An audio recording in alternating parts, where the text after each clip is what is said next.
All right, good afternoon, everybody. I'm Jack Kimball. I'm the chairman of the Granite State Patriots Liberty PAC. I see a lot of familiar faces out there today. I want to thank Speaker of the House, Bill O'Brien, for being here and all the hard work you put in this battle. I'm glad I'm not you. And listen, I'm sincere when I say this, all of you state reps and the legislation that you worked so hard and passed. I mean, that's just, to me, just sitting back and watching this was phenomenal. So I applaud you and thank you very much for what you've done for the state. It's not an easy job. I know it. I know it's difficult to come out on a day you're not in session. We're Republicans, most of us in this room, I think, and that doesn't matter because Rosa Koire is a liberal Democrat. I'm a conservative Republican. But the thing I say all the time is we are Americans and should be before we're anything else. And one of the things I'll tell you is that what Rose is doing, as far as I'm concerned, is very patriotic. And she's a warrior. She's very brave coming out and doing this and traveling the country to spread the word. I got on board with the United Nations Agenda 21 about 3.5 months ago. Folks, I didn't know anything about it either. And a lot of you may be just getting on board too. This is probably the biggest threat to our liberty and freedom, as far as I'm concerned anyway, that this country faces right now. They've had a 20-year head start, and we're playing catch-up. But we're going to catch up. That's a promise. My PAC I'm announcing today is going to change its focus and focus 100% on eradicating this from our state. That's what we're going to do. Today you're going to hear a wonderful presentation. I've heard Rosa speak now twice. It's entrancing. You will not be bored, and you are going to leave here with a wealth of very valuable information. You're going to get the opportunity to ask questions, and please ask. You're going to get some really substantive answers, and you're going to walk out of here with an oh my God. And we all have to pull together.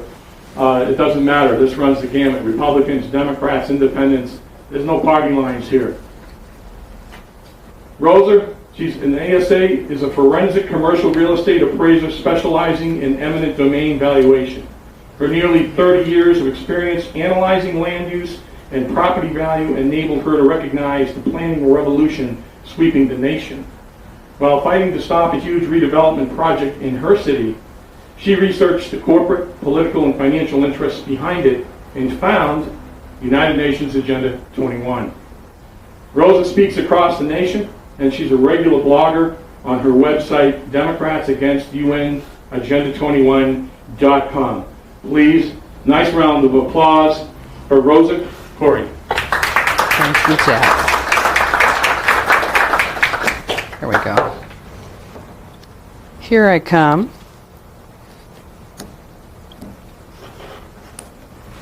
There we go. How's that? Good. All right. Well, I thank you so much. I'm so honored to be here with you. And I am Rosa Koire. And it's incredible what New Hampshire has been doing. And the eyes of the nation are definitely on you. I want you to know. So I'll tell you just briefly, quickly about myself. I am a commercial real estate appraiser.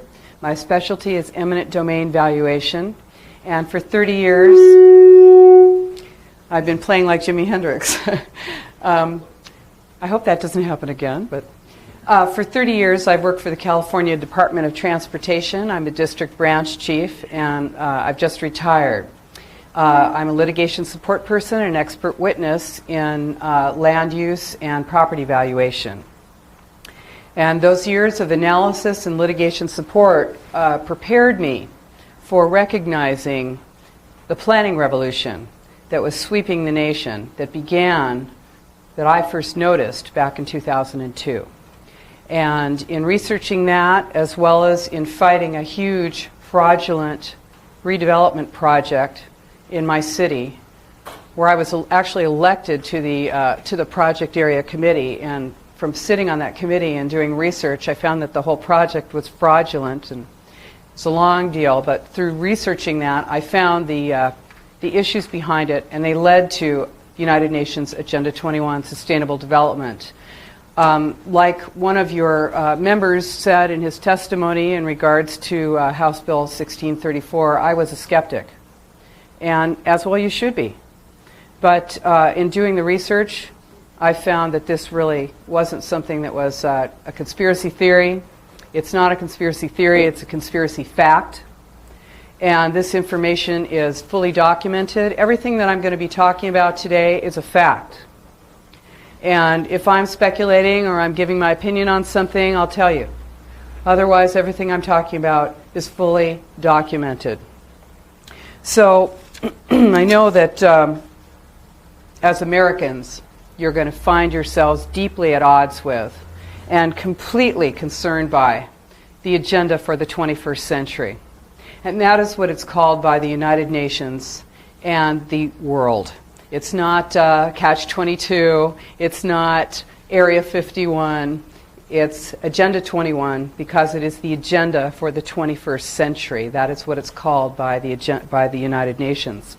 It's a blueprint. It is the action plan to inventory and control